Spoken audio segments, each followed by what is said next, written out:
नमस्कार, मैं हूं माही सिंह और आप देख रहे हैं नेक्स्ट 9 न्यूज। यूपी में एनडीए के घटक दल सुहेल देव भारतीय समाज पार्टी, राष्ट्रीय लोक दल, अपना दल को अब दी जाने वाली सीटों पर मुहर लगा दी गई है। आपको बता दें, इन तीनों सहयोगियों को कुल 5 सीटें मिली हैं, जिसमें निषाद पार्टी को कोई भी सीट नहीं दी गई है। वहीं इस पार्टी के राष्ट्रीय अध्यक्ष डॉक्टर निषाद के जो बेटे हैं, उनके सांसद जो रह चुके हैं वो प्रवीण निषाद को भी भाजपा ने फिर से अपने सिंबल पर संत कबीर नगर से ही पार्टी का प्रत्याशी बनाया है। वहीं दिल्ली में शनिवार की रात को सहयोगी दलों और नेताओं के साथ बैठक पर अमित शाह और भाजपा राष्ट्रीय अध्यक्ष जेपी नड्डा ने सीटों का बंटवारा किया। वहीं आपको बता दें, ओम प्रकाश राजभर के बेटे अरविंद होंगे वहीं घोसी से प्रत्याशी और सुहेल देव भारतीय समाजवादी पार्टी को घोसी लोकसभा सीट दी गई है।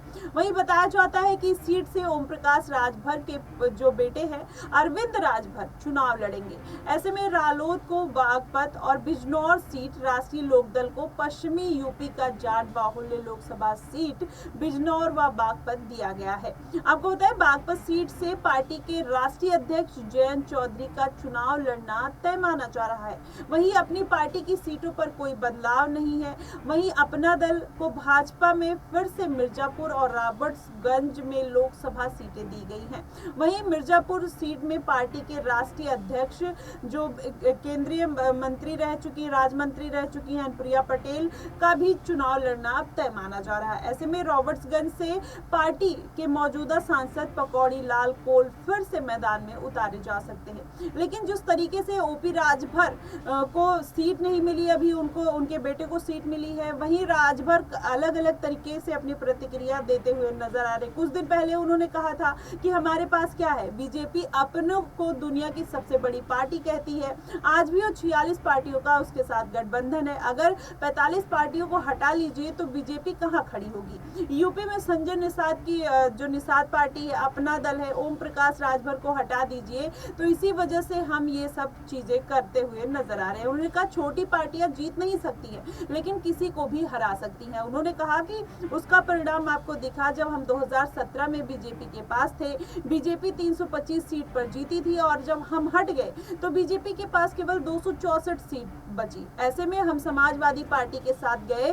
तो उसके पास 47 सीटें थी। जब हम 47 सीटों पर वो 125 सीटों पर आ गई। वहीं अंबेडकर नगर, आपको बताएं, गाजीपुर, बलिया, मऊ और बस्ती जैसे जिलों में मिलाकर केवल 3 सीटें बीजेपी ही जीत पाई थी। कई जिलों में बीजेपी के खाते भी नहीं खुले थे। ओम प्रकाश राजभर ने यह भी कहा कि ये राजभर उन गरीबों के दम पर बोलता है जो अपने दम पर नहीं बोल पाता, जिसे शिक्षा, स्वास्थ्य, रोजगार जैसी नौकरियों के लिए हमने जागृत किया। अब उनको हमने कहा है कि राजनीतिक पावर मैटर होती है।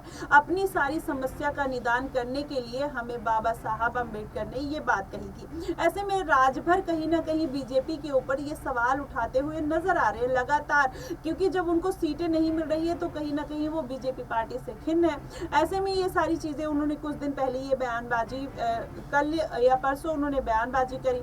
ऐसे में राजभर को अगर कोई अच्छा पद नहीं मिलता है तो क्या वो पार्टी के लिए खतरा बन सकते हैं, क्योंकि जिस तरीके से वो बयानबाजी करते हुए नजर आ रहे हैं, वो उन्होंने साफ तौर पर बोला कि अगर मैं पार्टियों से पीछे हट गया तो बीजेपी के लिए कहीं ना कहीं मुसीबत खड़ी हो जाएगी। जैसे 2017 में मैं बीजेपी छोड़कर हटा था, बीजेपी की सीटें कम हो गई थी, बीजेपी 264 पे आ गई थी। तो ऐसे में राजभर कहीं ना कहीं हिंट देते हुए नजर आ रहे हैं कि अगर उनको नहीं मिला तो वो पार्टी से बगावत करते हुए भी आने वाले समय में नजर आ सकते हैं। फिलहाल आपकी इस पे क्या प्रतिक्रिया बनती है कि क्या वाकई में राजभर अपनी मंत्री पद के लिए ये सारी बातें कह रहे हैं, या फिर वाकई में वो जमीनी स्तर पर जुड़े हैं और लोगों के बीच उनका जनाधार ज्यादा है। आप हमें कमेंट सेक्शन में जरूर बताइएगा।